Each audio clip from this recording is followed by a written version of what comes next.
কেন ইনজেকশন কেন ইনজেকশন ইস্টবেঙ্গলের এই সাম্প্রতিকতম যে বিদেশি বদল নিয়ে একটা জোরদার আলোচনা হচ্ছে সেইটা নিয়ে একটা ছোট্ট একটা অডিও। তো এই মুহূর্তে অডিও করার খুব একটা ইচ্ছেও ছিল না, কেননা আমি বেশ কয়েকদিন আগেই বলেছিলাম যে ইস্টবেঙ্গলে ভালো করে সর্বনাশটা হোক, মানে ভালো করে রক্তক্ষরণটা হোক, তারপর না হয় একটু ভালো করে আলোচনা করাই যাবে। তো সেই জন্য আইএসএল নিয়ে খুব বেশি আলোচনাও করছিলাম না। আর মোটামুটি আপনারা এতদিন বুঝেও গেছেন যে ইস্টবেঙ্গলের আর আইএসএল কোনো সম্ভাবনাই নেই, মানে ম্যাথামেটিক্যালি এই মুহূর্তেও সম্ভব নয়। তার কারণ হচ্ছে ইস্টবেঙ্গলের সাথে যে ষষ্ঠ যে ক্লাব রয়েছে তার সাথে 10 পয়েন্টের ফারাক, আর হাতে রয়েছে 18টা পয়েন্টের খেলা। তো যাক, তবু কেন করছি তার কারণ আজকে আমাকে একজন পরিচিত এক ইস্টবেঙ্গল ফ্যান, সে আমার টুইটার চ্যাট ফোরামে আমাকে ব্যক্তিগতভাবে লিখলো যে দাদা এই ক্লেটনকে যে ইঞ্জেকশন দিয়ে নামাচ্ছে এরকম মানে কাজ কাম কেন করছে ইস্টবেঙ্গল, মানে এবং এইটা নিয়ে শুধু ও বলাতে আমি করিনি, আমি দেখছি অনেক অনেক আলোচনা হচ্ছে বিভিন্ন ইউটিউব চ্যাট ফোরামে, বিভিন্ন আলোচনা হচ্ছে, মানে ইস্টবেঙ্গল ফ্যানরা খুব রেগে গেছে ইনি কেন ইঞ্জেকশন দিয়ে মানে ক্লেটনকে নামানো হবে। আমি বলবো কেন নয়, প্রথমত দেখুন ক্লেটনের যে সমস্যাটা, প্রথমত দুটো ব্যাপার আছে। এক হচ্ছে ক্লেটন মানে ফুটবলার হিসেবে ক্লেটনকে রেখে দেওয়াটাই ভুল হয়েছিল, যেটা আমি সিজনের শুরুতেই বারংবার বলেছি এবং আমি একটা ভিডিওতেও বলেছি যখন আমি ভারতে গিয়েছিলাম, তখন ওই ওই বার পুজোর সময় গিয়েছিলাম, তখন একটা ভিডিওতে আমি পরিষ্কার বলেছিলাম। যাকে পরবর্তীকালে দেখা গেল ক্লেটনে পিঠে মানে লোয়ার ব্যাক পেন রয়েছে, এবং লোয়ার ব্যাক পেন জিনিসটার সাথে আমি ব্যক্তিগতভাবে একটু প্রফেশনালি একটু অভিজ্ঞতা আছে। সেই সুবাদে যখন আল আমনার সাথে একই জিনিস ঘটেছিল তখন আমি বলেছিলাম যে আল আমনার কিন্তু এই জিনিসটা ভোগাবে এবং আল আমনাকে যত দ্রুত সম্ভব পরিবর্তন করা দরকার। তো তখনও ইস্টবেঙ্গল ম্যানেজমেন্ট করেনি, এবারও করেনি। তাই এবার ইঞ্জেকশন নয় কেন, তার কারণ হচ্ছে এই যে লোয়ার ব্যাক পেনটা যেটা হয় সাধারণত তাতে খুব মানে ব্যথা হয়। তো আপনি ফুটবল না খেললেও আপনার ইঞ্জেকশন লাগবে, এটা বোঝার চেষ্টা করুন। ইঞ্জেকশন ক্লেটনে লাগবে, সেটা হচ্ছে ক্লিনিক্যাল নিড, ওর যে অসুখ হয়েছে তার জন্য এটা দরকার। এবারও ইঞ্জেকশন নিয়ে ফুটবল খেলবে না বাড়িতে বসে বসে ফুটবল দেখবে আপনার সাথে নাকি ফ্যান্টাসি গেমসে খেলবে সেটা অন্য বিষয়। এই যে ইঞ্জেকশন নিয়ে ফুটবল খেলবে এই কথাটার মধ্যে যেমন সত্যি একটা সত্য রয়েছে, আপনার অসত্য রয়েছে। ইঞ্জেকশনের দরকারও চিকিৎসার জন্য। এবার ইঞ্জেকশন নেওয়ার পরও খেলবে কি খেলবে না সেটা অন্য ব্যাপার। ধরুন কারোর একটা জ্বর হয়েছে, এবার বললেন ক্যালপলকে খেলতে নেমেছে, প্যারাসিটামলকে খেলতে নেমেছে, প্যারাসিটামলটা জেনেরিক ওষুধ, তো ও খেলতে না নামলে ওকে প্যারাসিটামল খেতেই হবে, যেহেতু ওর জ্বরটা নামানো দরকার, মানে মানুষ হিসেবে ওকে বাঁচানোর জন্য প্যারাসিটামলটা দরকার। এবার প্যারাসিটামল খেয়ে ও বাড়িতে বসে নেটফ্লিক্সে কোনো ওয়েব সিরিজ দেখবে, নাকি হইচইতে কিছু দেখবে, নাকি ওই ইউটিউব চ্যানেলে শুনবে সৃজিতের সিনেমার প্রমোশন, নাকি ফুটবল খেলবে সেটা অন্য বিষয়। এবার আপনি লিখে দিতে পারেন গাল ভরা যে প্যারাসিটামলকে ফুটবল খেলতে নামিল, সেরকম ইঞ্জেকশন নিয়ে ক্লেটনকে খেলানোর পরিকল্পনা চলছে, ব্যাপারটা ওরকম। এবার আসা যাক যে বিদেশি বদলের ব্যাপারে, এটা নিয়ে আমি ইতিমধ্যে অল্প বিস্তর আলোচনা করেছি আমার চ্যাট ফোরামে। আমি এই আলোচনাটা এর মধ্যে সীমাবদ্ধ রাখতে চাই, খুব বেশি এদিক ওদিক ডাইভারশনে বিশ্বাসী নই এই মুহূর্তে। প্রথমত দেখুন, আপনি যদি আইএসএলের ইতিহাস দেখেন দেখবেন যে মানে উইন্টার উইন্ডোতে সাধারণত এই একটা কি দুটো বিদেশি বদল করেছে ম্যাক্সিমাম ক্লাব। ধনী ধনী ক্লাবের কথাও বলছি, যারা হয়তো কোনো মরশুমে প্রচুর টাকা নিয়ে এসছে, অবশ্যই তার মধ্যে সুপার জায়েন্ট আছে।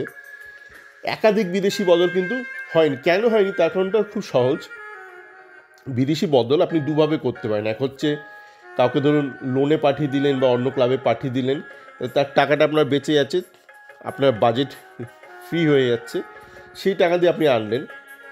আর ইস্টবেঙ্গলের ক্ষেত্রে যেটা ঘটেছে হচ্ছে যে ইস্টবেঙ্গলের তো প্লেয়ারগুলোই চোট খেয়ে বসে গেছে, আপনি তো কাউকে লোনেও পাঠাতে পারবেন না যে কিছুটা স্যালারি তার বেঁচে যাবে বা পুরোটাই বেঁচে যাবে, সেটা সম্ভব নয়। এবার আপনাকে নতুন প্লেয়ার আনতে গেলে তার মানে পুরো টাকা দিতে হবে, মানে যে চোট খেয়েছে তাকে তো টাকা দিতেই হচ্ছে, প্লাস নতুন প্লেয়ারের টাকা। তো এত বাজেটে মনে হয় না কেউ সাধারণত রেখে দেয় কন্টিনজেন্সি বাজেট। এবার অনেকে বলেছেন যে এই চোট খেলে যে টাকাটা দিতে হয় সেই টাকাটা কোনো ইন্স্যুরেন্স কোম্পানি দেয় কি না। আমার চ্যাট ফোরামে একজন বলছিল, তার পরিচিত একজন আছে যে খুব নলেজেবল, সে আমাকে গতকালই বোধ হয় আগের দিন পাঠালো যে আইএসএল যখন শুরু হয়েছিল তখন একটা গ্রুপ ইন্স্যুরেন্স একটা পলিসি ছিল, মানে আইএসএল থেকে এফএসডিএল থেকে ইন্ট্রোডিউস করেছিল, যেখানে বলা হয়েছে যে তুমি যদি পলিসির অন্তর্ভুক্ত হও তাহলে এই প্লেয়ার যদি চোট খেয়ে যায়, এই চোট পাওয়া অবস্থায় তার যে স্যালারিটা তাকে দিতে হবে সে নির্ভর করছে তার কন্ট্রাক্টের ওপর, পুরোটা নাও দিতে হতে পারে বা রিডিউসড স্যালারি, তার স্যালারি একটা কোপে হবে, একটা দেবে ইন্স্যুরেন্স কোম্পানি আর একটা দেবে ক্লাব, একটা পার্ট। সেক্ষেত্রে আমরা কিছুটা বাঁচে, কিন্তু সেটা ম্যান্ডেটরি নয়। এবং এই একই জিনিস কিন্তু বিভিন্ন লিগে রয়েছে, বিদেশে বিভিন্ন লিগের অপশানটা রয়েছে। এবং আমাকে একাধিক আর্টিকেল ওই বন্ধুই পাঠালো, সে বন্ধু খুবই কন্ট্রিবিউট করে আমার চ্যাট ফোরামে, প্রচুর আর্টিকেল পাঠালো, আমি পড়লাম, মানে ওই বিষয়গুলো খোঁজখবর রেখেছি, আমি রাখিনি খোঁজখবর, আমি সব বিষয়ে মানে জেনে জন্মেছি তা তো নয়, সারাক্ষণ শেখার চেষ্টা করি। তো একই ব্যাপার, বিদেশেও একই ব্যাপার, মানে তার কারণ হচ্ছে দেখুন যে কোনো ইন্স্যুরেন্স পলিসি ইন্স্যুরেন্স কোম্পানি নিজের পকেট থেকে লোকসান খায় না, 100 জনের থেকে টাকা নিয়ে 10 জনকে দেয় কি 5 জনকে দেয়, এবং দিনের শেষে সেটা একটা প্রফিটেবল বিজনেস। তো আপনার যে কোনো ইন্স্যুরেন্স পলিসি, সে আপনার ডেন্টাল হোক কি health insurance, overall health insurance হোক কি ফুটবলারদের স্যালারি সংক্রান্ত হোক, সেখানে যদি একটা বিশাল বড় কাস্টমার পুল না থাকে, মানে 100 জন যদি না থাকে, তাহলে 5 জনকে সেই টাকাটা দেওয়া সম্ভব নয়। মানে ইন্স্যুরেন্স কোম্পানি তো দান ছত্র খুলে বসেনি, মানে আপনার টাকাই নিচ্ছে, মানে পাবলিকের থেকে টাকা নিচ্ছে, অনেক পাবলিকের থেকে টাকা নিচ্ছে, অল্প পাবলিককে সেটা ফেরত দিচ্ছে, বাকিটা তার মুনাফা। তো আইএসএলে যে বিদেশি সংখ্যা রয়েছে যাদের প্রচুর স্যালারি, তাদের সংখ্যা এতই কম, এতই নগণ্য, এই 6 মাল্টিপ্লাই বাই 13, তাই তো 78, ওইটা দিয়ে কোনো ইন্স্যুরেন্স পলিসি সেরকম হবে না, এবং যখন হবেও তা প্রিমিয়াম বিশাল হবে। মানে ধরুন আপনার স্যালারি 100 টাকা, বললো 50 টাকা প্রিমিয়াম, তো কেউ করতে চাইবে না। তো যাই হোক, মোদ্দা কথা হলো যে আপনি যে ইতিহাস যদি দেখেন আইএসএলের, দেখবেন খুব বেশি বিদেশি বদল করতে পারিনি আর্থিক কারণে। এবার ইস্টবেঙ্গলের যে সমস্যাটা হয়েছে সেটা আমি আমার চ্যাট ফোরামে বছরের শুরু থেকেই বলেছি, ডিয়ামন্টাগস ছাড়া বাকি 5টা বিদেশি খুব ভালো একটা চয়ন করেনি। এবার যারাই করেছে চয়ন, সেই নিতু হোক বা ইমামি ম্যানেজমেন্ট বা কোচ, অবশ্যই মানে সবার সম্মিলিত সিদ্ধান্ত তো এটা খুব খুব বেশি মানে ভালো, মানে এটা সিদ্ধান্ত হয়নি ওই বাকি 5 জনের ক্ষেত্রে। এবার আপনি যদি দেখেন যে দুটো বিদেশি বদল মোটামুটি স্ট্যান্ডার্ড, কেন বলছি, আপনার তো 6টা বিদেশি, ঠিক আছে, তাহলে খেলতে পারে 4টে, তো আপনার যদি মানে দুটো বিদেশি চোটও খেয়েও যায়, তাহলে আপনার কি আরও যদি দুটো নিয়ে আসেন তাহলে আপনার 4টে হয়ে গেল, 4টে ফিট বিদেশি হয়ে গেল। ইস্টবেঙ্গলের সমস্যা রয়েছে 5টা বিদেশি খাজা মাল, মানে দেখুন যারা ফিট রয়েছে, মানে আপনার এই হেক্টর ইউজতে আপনি তাকে আনফিট ভাবছেন, এ কিন্তু শুরু থেকেই এরকম।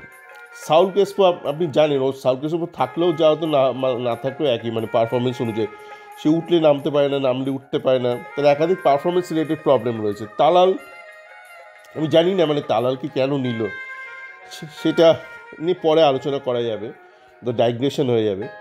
আর মোটামুটি দেখুন যেটা সমস্যা হচ্ছে ইস্টবেঙ্গলের ম্যানেজমেন্টের ক্ষেত্রে, মানে সে ক্লাবের তরফ থেকে হোক বা ইমামির তরফ থেকে হোক, যারা রয়েছে না লিডারশিপে, তারা খুব পরিশ্রম করে। দেখুন এই ব্যাপারটা আমি কিন্তু প্রথম থেকে বলে এসেছি, তারা নিষ্ঠাবান, খুবই পরিশ্রমী, কিন্তু তাদের ওই মানে হায়ার লেভেলের ইন্টেলেক্টটা নেই, মানে মেধাটা নেই চূড়ান্ত পর্যায়ে। আপনি যদি বলেন সুপার জেন্ট্রিক আছে না, ওদেরও নেই। কেন নেই সেটা পরে আলোচনা করা যাবে, আমি উদাহরণ দিয়ে বলবো এবং ব্যাখ্যা দিয়েই বলবো কেন নেই, তাদেরও নেই।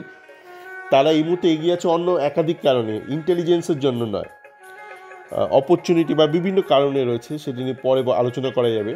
তাদেরও কিন্তু খুব একটা নেই, আর ইস্টবেঙ্গলেরও নেই, ইস্টবেঙ্গল ম্যানেজমেন্টেরও নেই, সেই জন্য তারা এরকম 5টা বিদেশি নিয়েছে। এবার দেখুন এই বিদেশি বদলের ব্যাপারেও আমি বলছি, আমরা ইতিহাস দেখেছি মোটামুটি দুটো বিদেশি বদল হয়। আপনি যদি 3টেও ধরেন, চট করে কিন্তু আপনার যদি অর্থ থাকেও আপনি চট করে 3টে বিদেশি পাবেনও না। একটা বিদেশি তো এসে গেছে, রিচার্ড চেলিস, আপনি বলছেন আরও যদি দুটো বিদেশি, আমি নিজেই বলেছিলাম যদি মোটামুটি 3টে বিদেশি বদল হয়, আমি অনেক দিন আগেই বলেছিলাম, মানে উইন্ডো খোলার আগে যদি 3টে বিদেশি বদল হয়, আমরা কিন্তু হাসতে হাসতে সুপার 6-এ যাব। এবার আপাতত একটা হয়েছে, মনে হচ্ছে যা মানে ভাবগতিক দেখে, মানে বাজারে ভাবগতিক দেখে, আমার তো কোনো চেনাশোনা নেই কেউ। এর ওর কথা শুনে, দাবি দাওয়া শুনে মনে হচ্ছে হয়তো আরও একটা হলেও হতে পারে। তো সেখানে দুটো হবে। এবার দেখুন বিদেশে আনার ব্যাপারে সমস্যাটা যেটা হচ্ছে, রিচার্ড চেলিসের ক্ষেত্রে ধরুন একটা মুখ ফসকা একটা বোধহয় প্রি ম্যাচ একটা মিটে একটা প্রেস টকে বলে ফেলেছিল, মুখ ফসকে বলে ফেলেছিল যে ও যখন সিদ্ধান্ত নেয় ভারতে আসবে, প্রথমত তো ওই মিকুর সাথে কথা বলে, দ্বিতীয়ত তখন ইস্টবেঙ্গল কিন্তু গ্রাফটা ওপরের দিকে ছিল, মানে ইস্টবেঙ্গল ওপর দিকে অ্যাসেন্ডিং ছিল ইস্টবেঙ্গলের পারফরমেন্স গ্রাফ ওই ডিসেম্বর মাসে, এবং সেটা অস্কার নিজেও বলেছিল ওই ইন্টারভিউটাতে। এবং ও সব শৈশব সব কিছু হয়ে যাওয়ার পর তারপর ইস্টবেঙ্গলে আবার হাঁটতে শুরু করে, জানুয়ারি মাস থেকে আবার হাঁটতে শুরু করে। জানুয়ারি থেকে ইস্টবেঙ্গল হারবে আমি আগেই বলে দিয়েছিলাম, যদি না 3টে বিদেশি আনে, আমি বলে দিয়েছিলাম, কিন্তু ডিসেম্বরে আগেই বলেছিলাম ডিসেম্বর ইস্টবেঙ্গল ম্যাচগুলো জিতবে, জানুয়ারি থেকে হাঁটতে শুরু করবে, যদি না ডিসেম্বরের মধ্যে ওই 3টে অন্তত বিদেশি আনতে পারে, এবং সেটাই ঘটেছে। তে এবার দেখুন আপনি এখন যেই মুহূর্তে কোন বিদেশির সঙ্গে যোগাযোগ করছেন, একটু ভালো যদি বিদেশি আপনি তো ভালো বিদেশি চান নাকি খাজা কোনো আলফাল চান, একটু ঠিকঠাক বিদেশি, সে দেখবে ইস্টবেঙ্গল একদম তলায় রয়েছে, 10 নম্বর স্থানে রয়েছে, 11 ছিল 10-এ এসছে, এবং ইস্টবেঙ্গলের কোনো সম্ভাবনা নেই আইএসএলে।